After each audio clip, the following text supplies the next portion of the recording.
Thanks everybody who's joining us today. I'm going to be speaking about a program of work that I've been developing since about 2008 now into the cultivation of embodied knowledge that sits mostly in our unconscious and yet forms the basis of competent performance. And I've been developing these ideas into a book manuscript that's currently in production with University of Columbia Press. The particular interest in the book is the cultivation and doing of hearing, though my presentation will be speaking more broadly to the cultivation of the sensed unconscious today. So my plan is to share some key ideas from the work, and I'm going to begin with some theoretical strands across multiple traditions that have each observed something like the sensed unconscious, and then I'm going to be focusing on the strategies that we collectively adopt to work on hearing and our other senses, showing how this focus is distinct from other work on the embodied self that you may be familiar with. Thanks to Roger for the acknowledgement of country. I'm presenting today from Canberra, which is the lands of the Ngunnawal and Ngambri peoples, and I wish to acknowledge and pay my respects to their continuing culture and contribution that they make to the life of Canberra and the region. So typically when we think about our senses, we think of them as passive, not as sensibilities that we constantly create. We open our eyes and the world is there to be seen. In hearing, the sound seems to just come in, independent of our volition. If we think about it, we know that our food preferences are inherited and that even though we grow up in particular regions and families and we acquire these tastes, still when we eat, the taste seems to come from our food, not from our choices.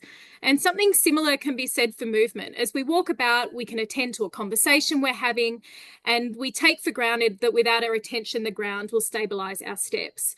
But my contention is that our senses are not something that we have, they're something that we do. Each of us develop techniques of personal control, some of which are idiosyncratic and others are really commonly used. Like if you don't want to taste what you have to eat, you can block your nose or swallow it whole. If you don't want to smell garbage, you can cross the street to avoid it. We take responsibility to improve our vision. We go to an optometrist, we get a new prescription, we buy glasses, we clean them, we place them where we can find them. And we can choose not to see too, like if we choose to wear an eye mask to get to sleep on a plane. We really readily recognize that our motor skills are not already there, but they need to be worked on in some way. Like if we learn to ride a bike or play tennis, and we know that this is going to be awkward, but we get through it to build that skill. While as individuals, we often consider our senses as passive, as communities, we know they're not. Communities collect and share tricks and wisdom in constructing the senses. Let's say you're short or socially inferior, but you still want to look down on people. Well, gang culture can show you how to do that, as in the aggressive posturing of gang people, like the young Mexican-American men on your screen there who are purposefully positioning themselves with poor posture or squatting and then tilting their head back and glancing down. There's a particularly good example of that in the bottom right-hand corner of the screen there. Or if you want to become an archaeologist, the profession is going to provide you with a standardized schema for classifying dirt, that is the Munsell colour chart, and your professors will help you to see archaeological features by collaboratively tracing the ground with you, as Charles Goodwin described. Collective training of vision is something that a family member may also help with, as when parents coach shy kids to make eye contact in the opening phases of an interaction. We in the West have become acutely aware in recent years that touch must not just happen. There are strict rules regarding whom can touch whom, when, where, and how. Police and security guards learn how to conduct body searches so they can discover concealed weapons, for instance, while remaining emphatically asexual. And physicians and nurses do something similar. They need to follow a script of sorts and use props in such a way so as to construct touch as medical, which is especially necessary in cases such as vaginal examinations. Our body positions and patterns of movement are also a collective accomplishment.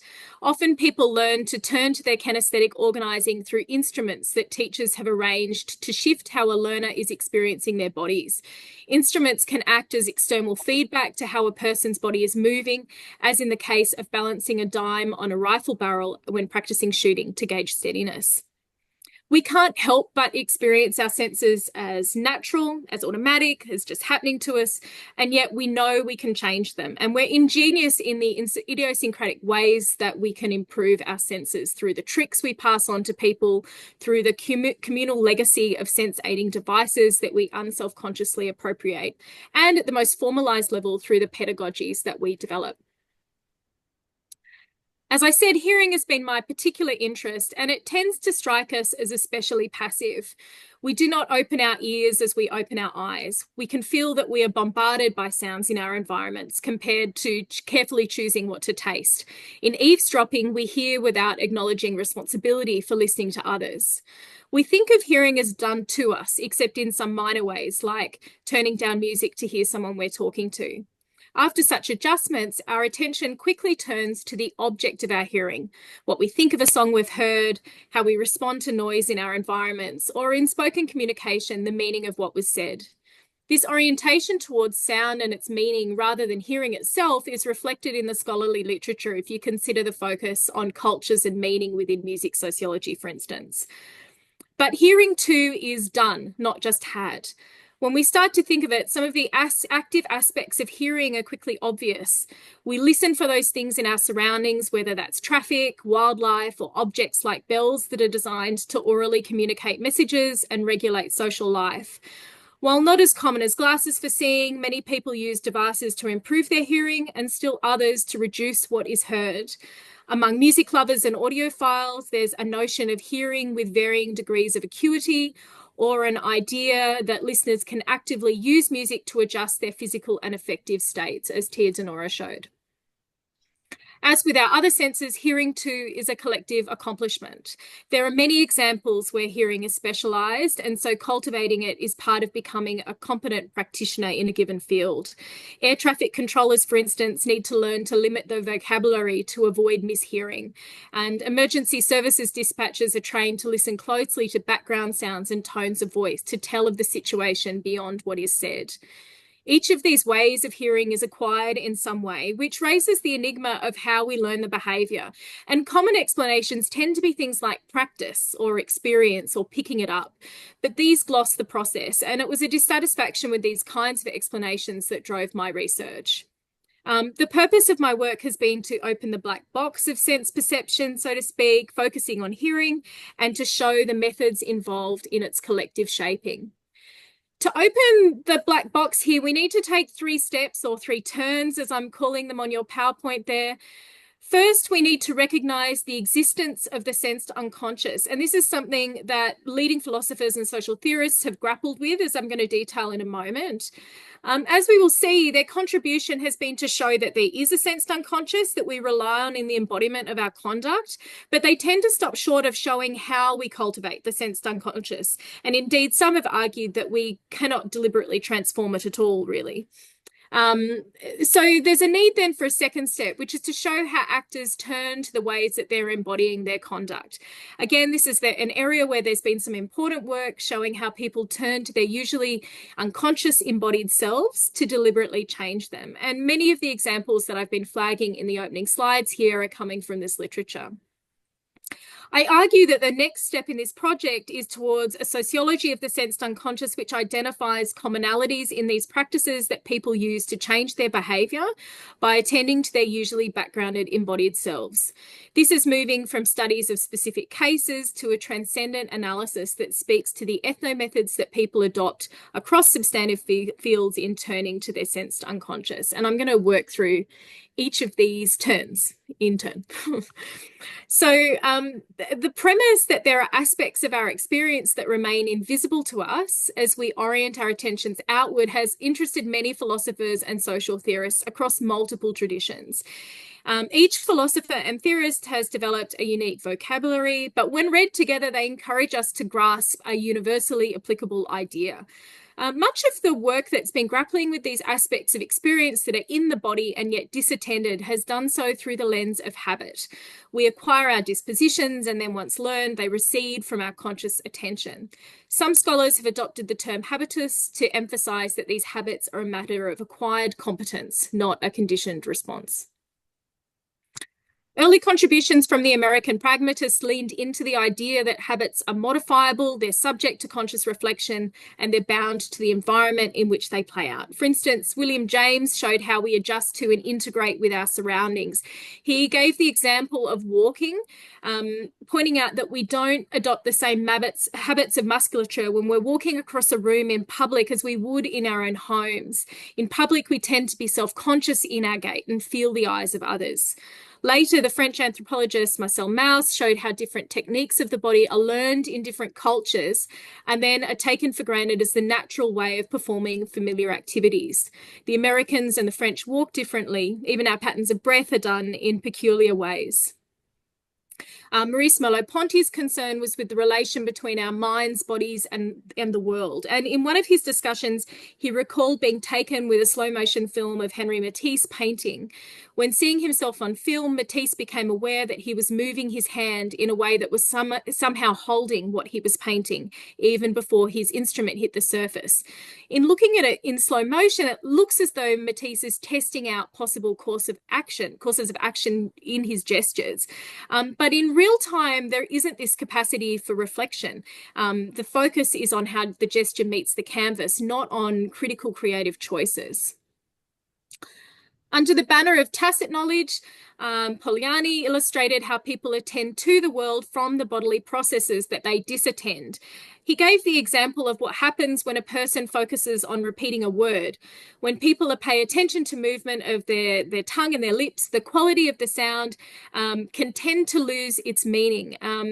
He wrote that our bodies are the ultimate instrument of all of our external knowledge, and yet if we pay attention to how we're using our bodies, we lose the capacity to act effectively. Perhaps the most widely read work in this tradition really, though, comes from Pierre Bourdieu, who emphasised that the unconscious or pre-reflexive nature of the habitus is really where it's at. And so he's arguing social class and levels of educational capital are determining things like the music that we listen to and the food that we have a taste for.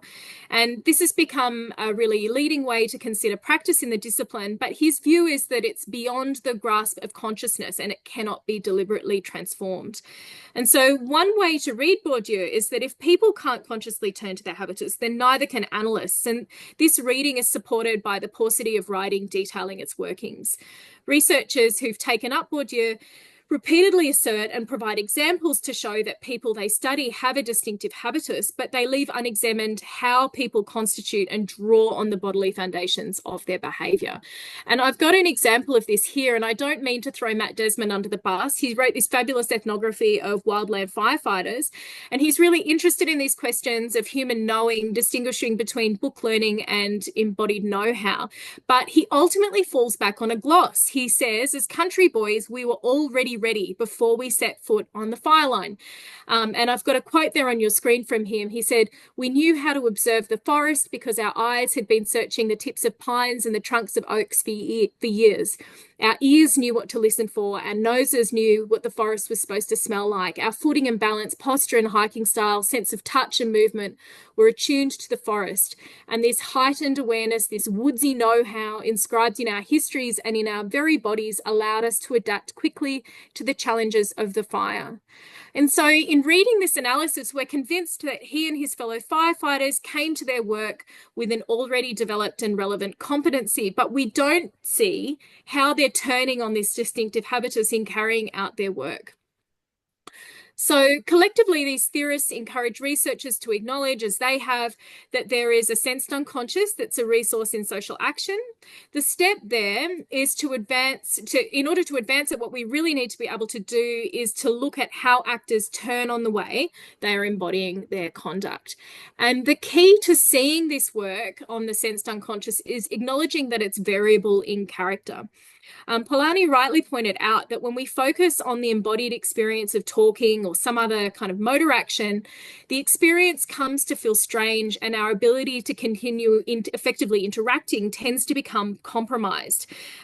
We all know that we can successfully and readily turn to our previously backgrounded bodies to improve our conduct if we think about our daily lives, I guess. So let's say you're reaching for a door handle and you don't grasp it, you can adjust your gaze to where your hand is going. If you slip, you start paying attention to how your feet are hitting the ground.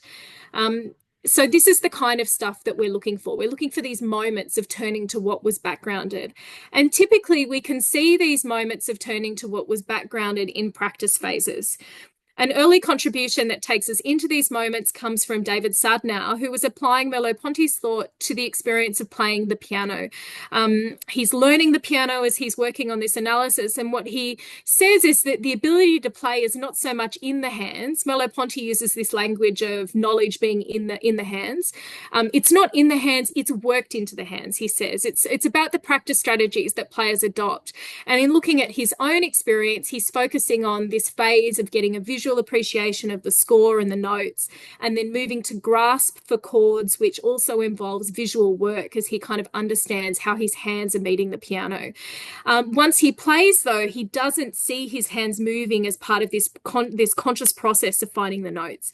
He looks at his hands. If he sees them, he has a sense that the fingers are making the music all by themselves. So these patterns of movement recede into this sort of sensed unconscious, into the background, although they are brought to the fore in these learning phases.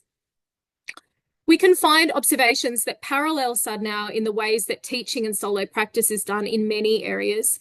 Working with Polanyi's notion of subsidiary and focal awareness, Erin O'Connor showed how glassblowing instructors bring momentary focal awareness to students' manipulation of the blowpipe, followed by a call to refocus on the glass, not the movement involved in forming it. When gathering glass at the glory hole, her instructor tells her to position the pipe level, to twirl at an even pace, with such cues serving to shift attention to how she's moving the pipe in her hands. Her teacher then gives a counter instruction, attend to the glass, requiring that she disattends how she's working the pipe, reorienting towards the object of the piece that she's creating. So there's a process here of bringing consciousness to our usually backgrounded body to change our conduct in some way, and then returning it to unconsciousness so we can continue with the ongoing activity. There are many rich examples, typically coming from sociology, but also anthropology, sometimes linguistics and psychology. But rather than focusing on these here, what I'm actually wanting to do is shift the analysis to the next stage to say, what are the methods that we can observe across multiple substantive fields? What are the commonalities that people are using, or the commonalities in the strategies that people are using to attend to their usually backgrounded embodied selves? Some of the examples that I'm going to present come from my own work, and some will come from the work of others. My empirical studies were covering musicians, doctors, that is physicians and surgeons, outdoor adventurers, and Morse code operators. The first method for turning on the sensed unconscious is imitation or mimesis. I mean, the place of imitation in learning is not news, but the particular contribution here is to point out how imitation is a process with multiple phases in a practice of intertwining. That is a process of taking something that is outside to enacting a behaviour in a way that will elicit an internal feeling. This notion of taking something outside as a ground for an internal adjustment was expressed by Merleau-Ponty in his articulation of how people produce all moments of their experience through being intertwined in the context in which they act. So we are at once inside and outside of ourselves, and we're outside and we're in the world, right? And to convey the point, he used the example of one hand touching the other, where the touching hand is revealing the contours of the touched hand, and the touched hand reveals sensitivities in the touching hand. Sociologists have picked up these ideas in thinking about this process of working on the backgrounded body. Sociologist Brian Land offered the example of the cultivation of breathing in a military context. Breathing, as we all know, is normally in the background of our awareness, but military cadets are taught that their breathing is no longer just a personal matter. They must pace their breathing off their commanding officer. Imitating this pattern of breath is not something that simply happens. Cadets are called on to attend to their breath when they're told that they're not performing well in something like running or vocal projection to be a leader. They're then coached to orient their attentions towards the breath of the commanding officer. So things like in through the mouth, in through the nose, out through the mouth. And they then take the other's movement as a basis for their own turn to their embodied selves, feeling for and controlling the movement of their diaphragm in the direction of those long, slow breaths. Musicians also use these kind of imitative processes to improve their performance. In my own work, one of the practices that I observed involves playing along with a recording. Through repeated passes, players can focus on different elements of the recorded other, the timbre of the instrument, the articulation, the notes themselves. And when they find that they're not imitating perfectly, they turn on the proprioception they're using to create the sound so they can adjust it. So it's taking what is heard into an internal adjustment to ultimately generate a new sound, musical sound. Developing competency often involves working off another's body rather than doing alone in the first instance. And puppeteering is perhaps the most extreme example of this, where instructors are physically manipulating the body of the student, or they move with a student, such that what the adept sees and feels structures what the novice is seeing and feeling. An example of this came from psychologist Patricia Greenfield in the context of the weaving apprenticeships among the Zinnicantecs. Their mothers and other family members weave hands-on with a young child. Normally, girls in particular, it's women's work, have spent some time watching weavers work prior, and then they get their first projects. And in initial stages, there can be practices like 4 hands on the loom. So a child is sitting in the adult's lap, typically an aunt or a mother, grandmother, and like a puppet, they're guided through the movements on the loom. The child senses the interrelated movements of the 2 hands, the movement of arms together, the touching of torsos, which are also in a state of movement, the seat itself, all of these the regions that are behind their visual focus. I've been teaching my 5-year-old to quilt using a sewing machine in a similar way, and the image on your screen is showing that. I place my hands on her, we move together as we sew forward. And it's a way for her to grasp the correct hand position, the level of contact with the fabric, and the way to manipulate it to maintain a desired line. And our joined bodies instruct her on the relation to the unfolding objects. She's also encouraged really to turn to the inside of her contact. In a home video, I'm trying to explain to her that she needs to sit more loosely, and she's not doing it. And I lift up her hands and I kind of rattle them around and say, loose hands. And so she pauses and then registers herself, I need to adjust my seating to become more comfortable so I can have this free movement of my arms. So she's turning on her own proprioception, making an adjustment in order to be part of this creative dyad that we are forming together. Puppeteering isn't just a matter of apprenticeship in craft work. Surgical apprenticeships often adopt a similar strategy in which the surgeon wields the body of the surgical student who is still refining their skills. And anthropologist Rachel Prentice observed such a scenario where both the attending surgeon and the resident are applying pressure to the hand of the surgical student who's holding the drill while they're inserting a screw. There are a lot of ways that we study in a take it apart kind of way.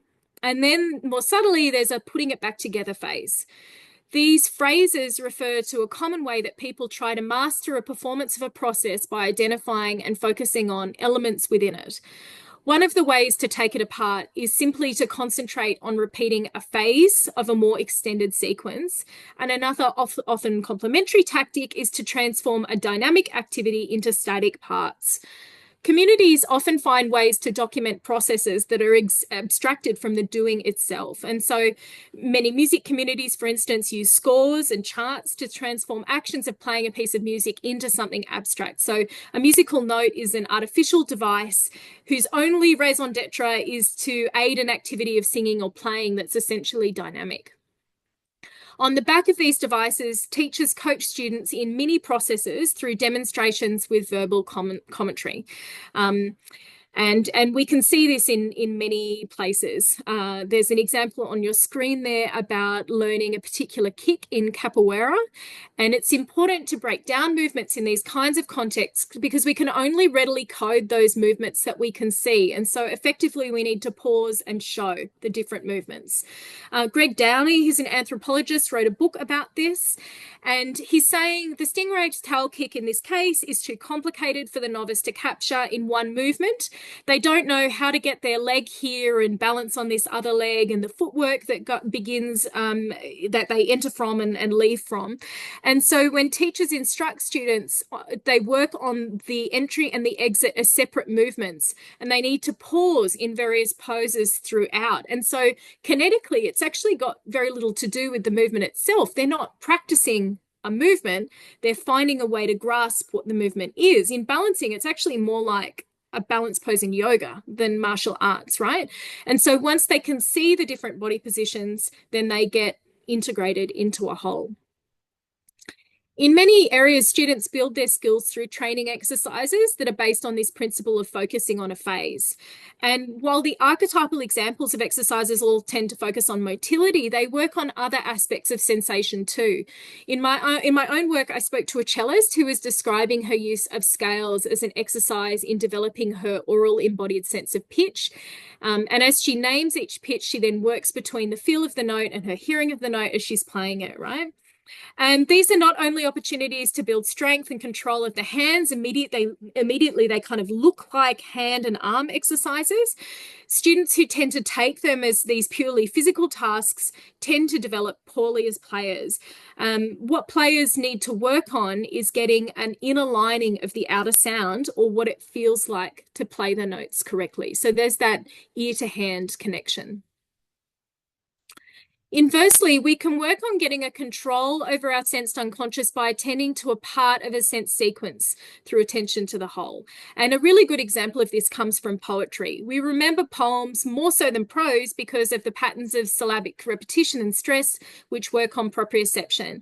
English professor Catherine Robson presented an analysis of these lines, along these lines, pointing out how we know the significance of our sense of meter in memory because it easily overthrows the meaning of the line. And so on your screen, there are two different articulations of this line. The boy stood on the burning deck, as opposed to the boy stood on the burning deck, right?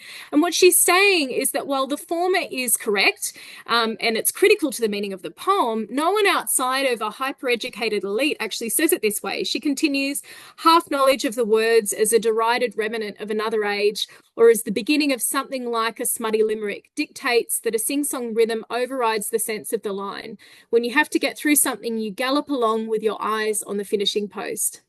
She makes the point that English educational praxis throughout the 19th and into the 20th centuries drilled meters into school children's body. It's not that we say it as a smutty limerick because that is the only way we can do it. It's not some kind of biological imperative to do so.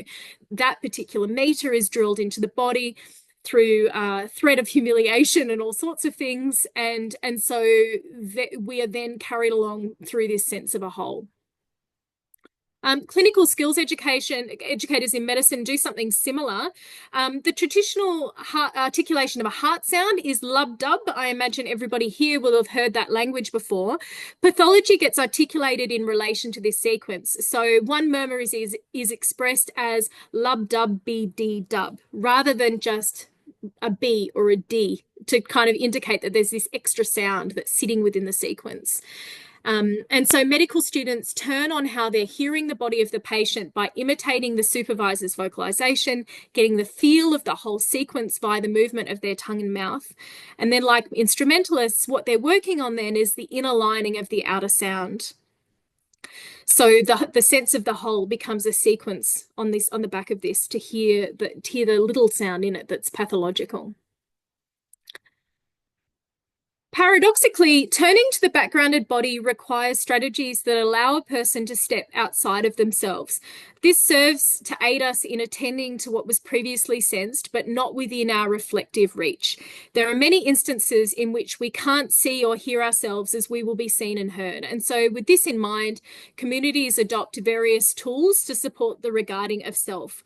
Among instrumental students, particularly those in the classical tradition, typically corrections come from teachers during lessons, but teachers can also audio record a lesson and send it home with a student for their review, although students can be a little bit lax with that kind of thing.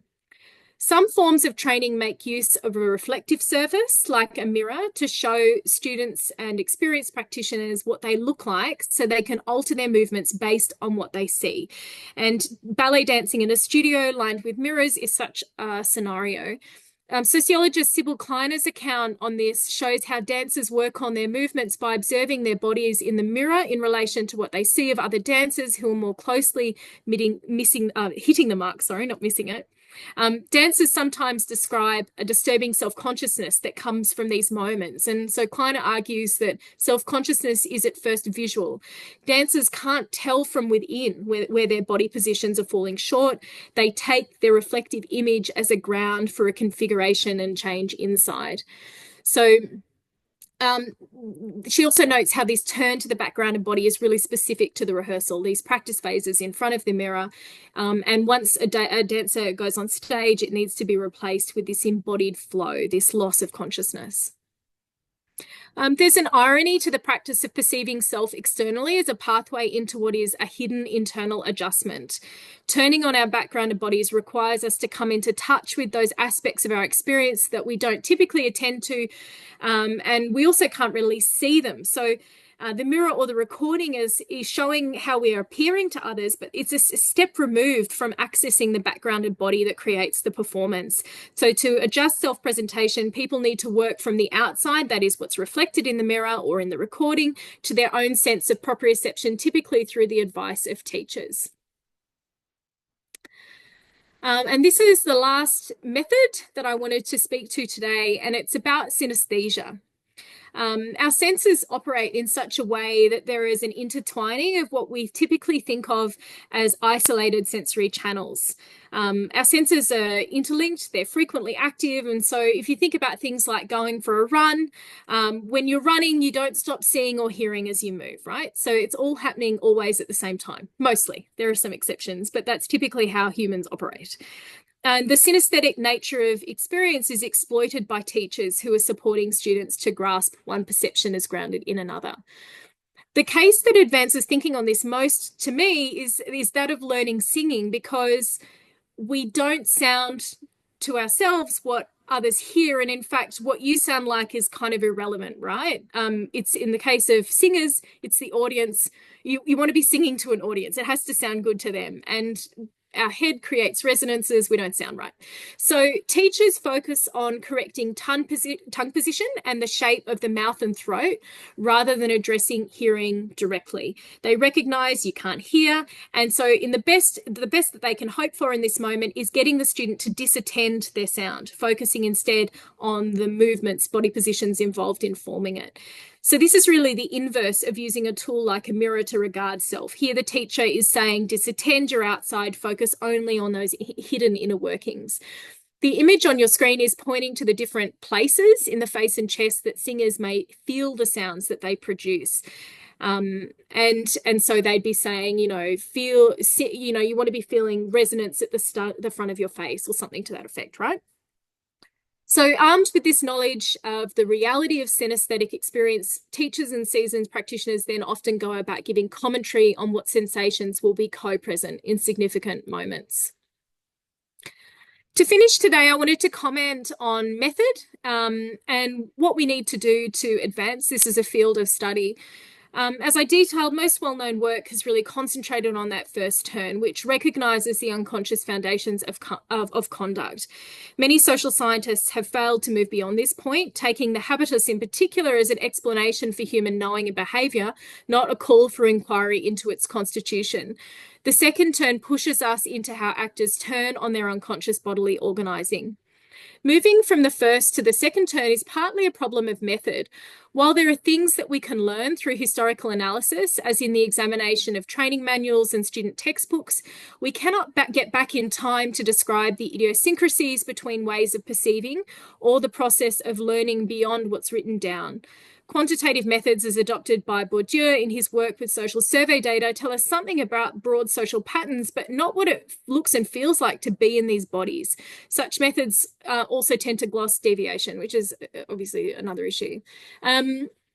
We lose something really in our attempt to account for competent performance in looking at these scales of analysis. What we need to do is get closer to bodies in movement. The ability to describe procedures of competent performance has been greatly improved through the availability of video in social research. And this is a method that remains important for the study of how people turn on their unconsciously sensed bodies. It allows the analyst to slow down and endlessly review events that pass quickly in the moment. And we can see closely what it is that's organizing the behavior as far as that's visible. But with the video, we can really only see the moment, not what's woven into the history of decisions. This focus on events rather than biography of actors has a long history, with leading thinkers viewing this as the pathway to advanced social theory. In the late 1960s, for instance, Goffman's iconic call to attend to moments in their men rather than men in their moments reflected broader interactionist leanings and commitments. And while no doubt this approach has been fruitful, an absolute focus on the moment misses the resources that actors bring to it and how this moment is part of a longer course of social action. And Michael Deland wrote an excellent paper on that a couple of years back. The competence that's woven into our bodies is not the product of a moment. We see only a fraction of it in a video recorded music lesson, however instructive these moments are. And in fact, what we mainly see is the conduct of the interaction itself. But we work on our bodies over long temporal scales. We work on them alone. We work on them together, in one place, in another, for changing roles and purposes. We work from different points of competency. We work on different aspects of mastery. We experience our bodies with different degrees of attention too.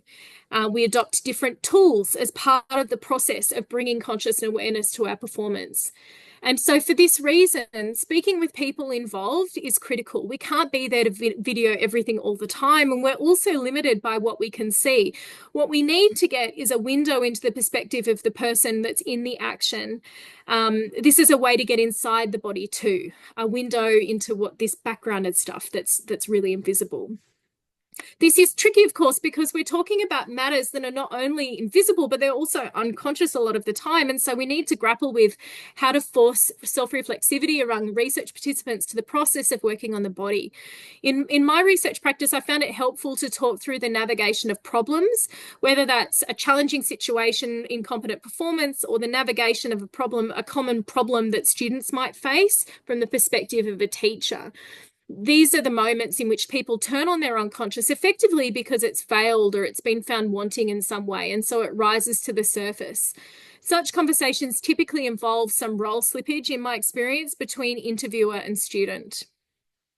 My suggestion then is to catalogue cases of turning to the backgrounded body, and to do so by using a mix of video and interview approaches, particularly interviewing techniques that are bound to the experience in some way. One approach that I've adopted is the go-along method, where effectively you are talking while moving through a place.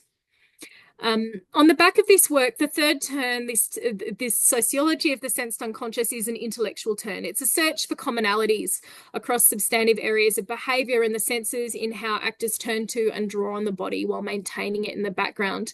This level of analysis needs to transcend specific cases, but also to look to what kind of technique or device a technique is a case of. So a common problem is to say we use a tool to work on the body in some way. But in fact, in the case of mirrors, we see how that's a method of placing self outside of self. So what is it a case of? Not at the most immediate level, what is the technique, I guess?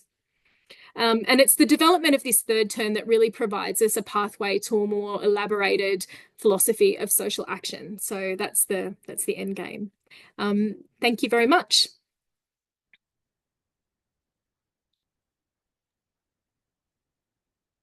Thank you very much, Sarah. And already Seamus has his hand up. So, Seamus, do you have a question? Thanks, Sarah, for that very interesting presentation. Can you hear me okay? I'm just a little bit away from my mic. Yeah, I've got you. Great. I have lots of different thoughts. I'm sort of interested in some of the same topics. Spent a few years during my PhD engaging with some of the same issues, so I'll try and restrict myself a little bit because, yeah, I have a lot of questions.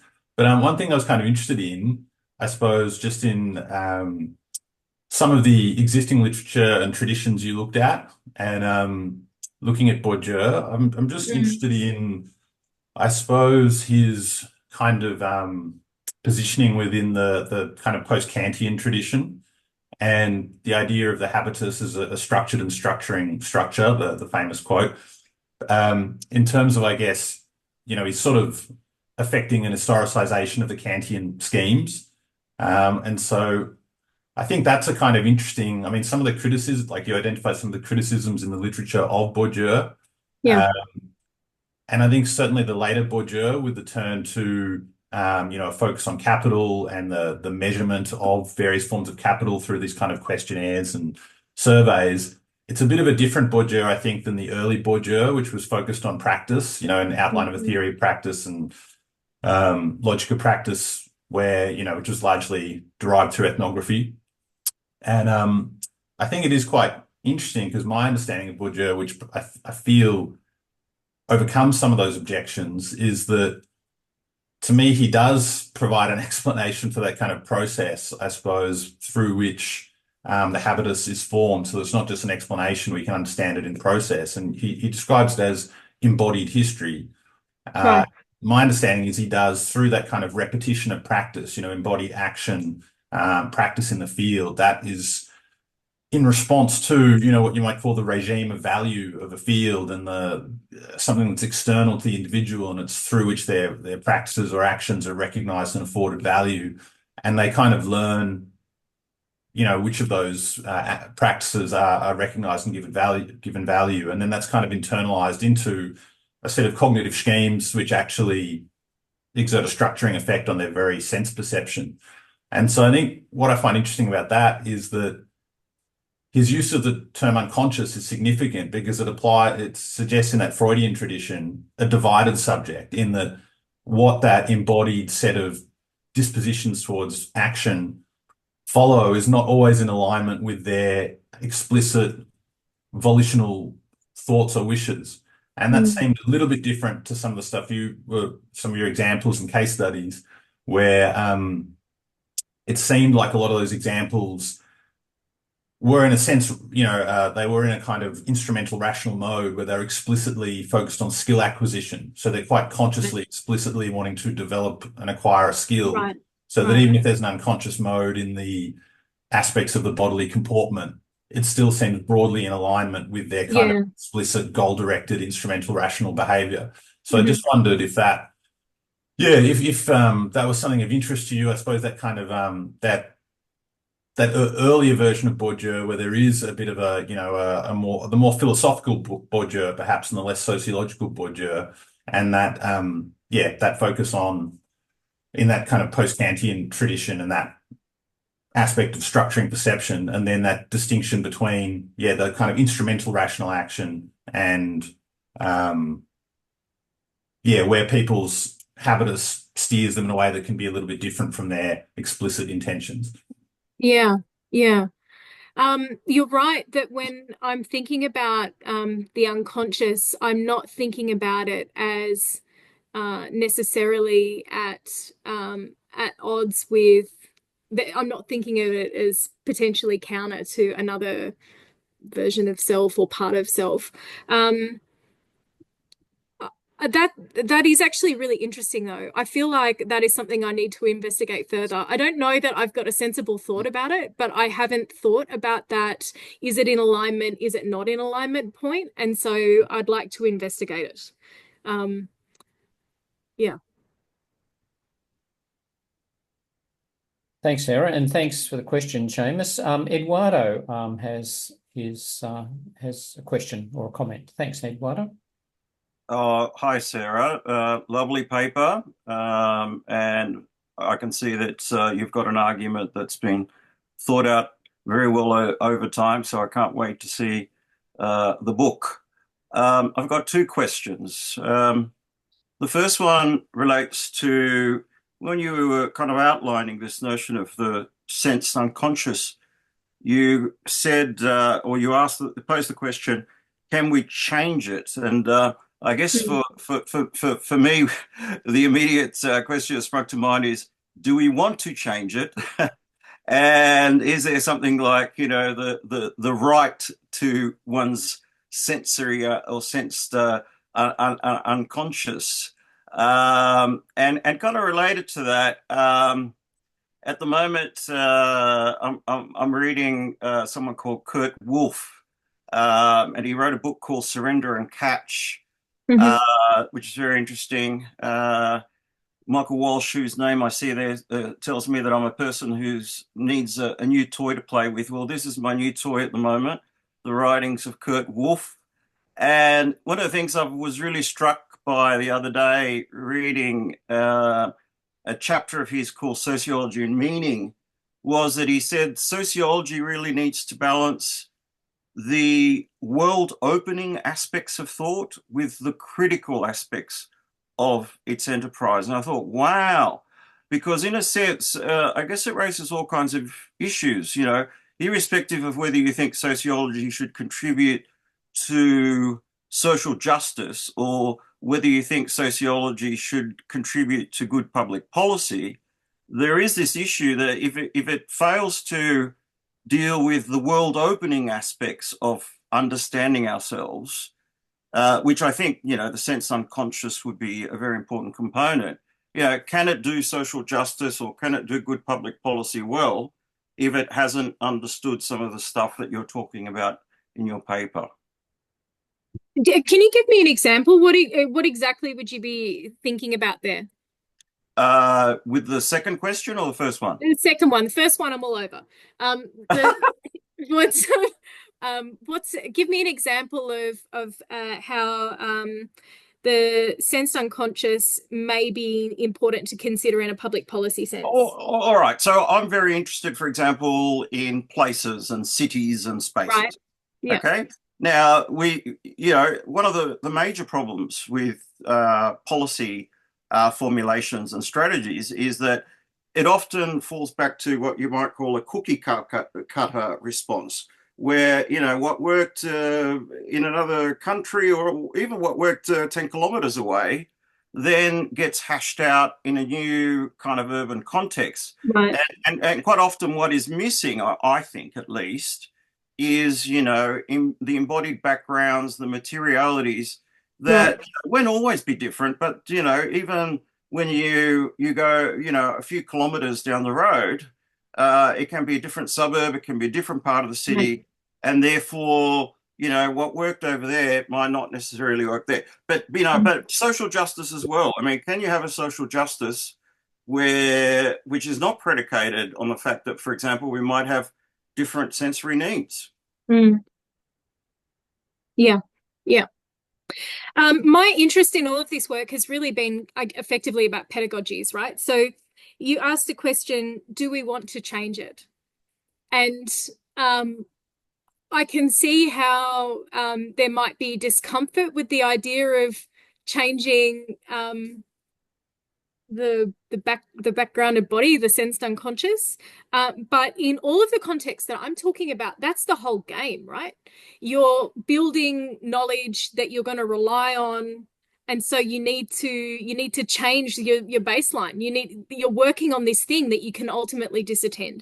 So these people that I'm dealing with, they need to change it. They need to, you can't be a physician if you hear like yourself prior to medical education, right? It doesn't work that way. You need to change the way you hear in order to be able to do that work. So why would you be thinking, do we want to change it?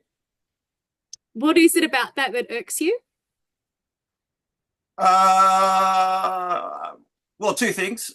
I've been assessed as a neurodivergent, so we neurodivergents do feel that neurotypicals expect certain things of us. But I suppose from a theoretical perspective, some of what you've just described, I agree with 100%. But I think that a vitalist might say that rather than change for change's sake, what you're trying to encourage in people, and you beautifully describe, what teaching someone to do by, showing them what they do with their hands, so forth, is, it could be called growth. It could be called the cultivation of the self. So, yes. But maybe we're agreeing. I think I'm happy with the language of the cultivation of the self.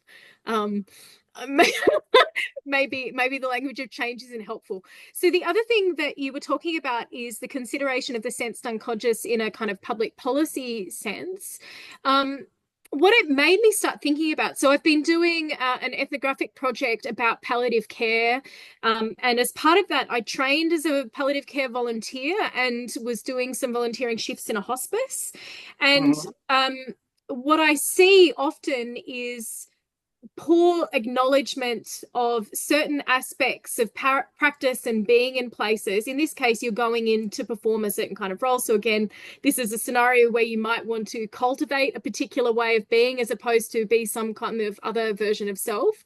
And what I noticed is that these kinds of embodied aspects tend to get left out of the training. And so I went through all this training, I got onto the ward, and the other volunteers that I was with were really like on my case, like, dude, you need to walk more slowly. These people are dying. We're kind of matching our embodied selves to the vibe of the place. And yet that kind of conversation, I mean, I guess it's a conversation once you're on the job, and it's an important conversation, otherwise it wouldn't be happening, but it wasn't part of the initial kinds of conversations around this stuff. Yeah. Well, I'll just say one brief thing. In my own neurodivergent journey, the most valuable professional has been an occupational therapist rather than a psychiatrist or a GP. Right. Yeah, right. And I think that speaks to what you're talking about, in fact. Yes. Yeah, yeah. Very interesting. Thank you. Roger, you're on mute. Sorry. Thank you. Roger Patorni, would you like to raise your questions, Roger? Yeah, thank you. I'm driving between cities right now, and I was listening to the whole thing as I've been going along. It's excellent for driving. It's a really great presentation. Thank you for making my trip so much better. But I also want to say one or two things and ask you a question.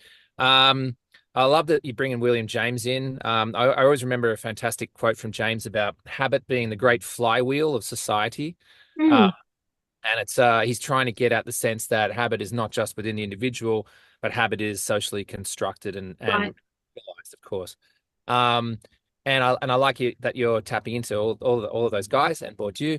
I was thinking from your presentation about the importance of emotional capital, and particularly I really like Marcy Cottingham's work in that regard.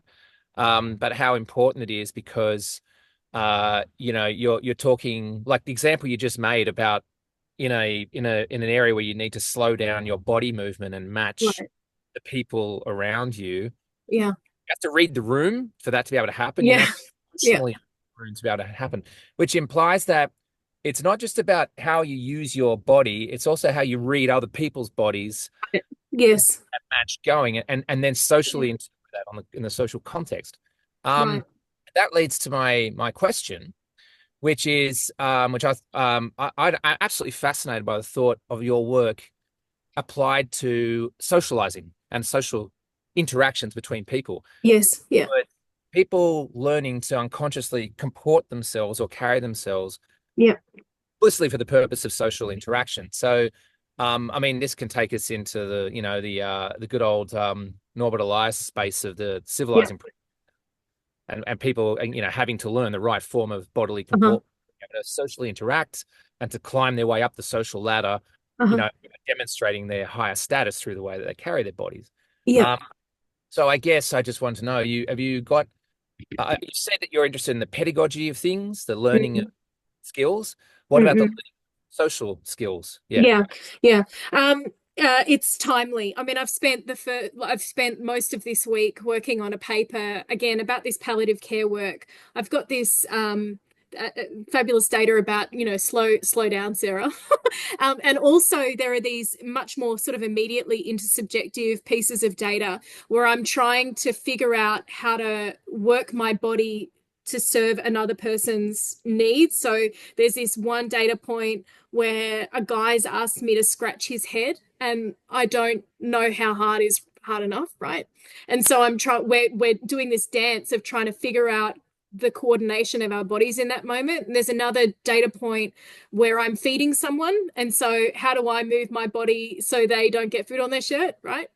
And so this is something that I'm working on at the moment. I feel like it's an interesting thing to talk about because actually most of the examples certainly that I've been reading about this really are about these kind of more like teaching moments taken out of action phases. And yet it also happens in action phases. And those examples are that. So I don't have an answer, but I think you're right. And I'm actively working on it.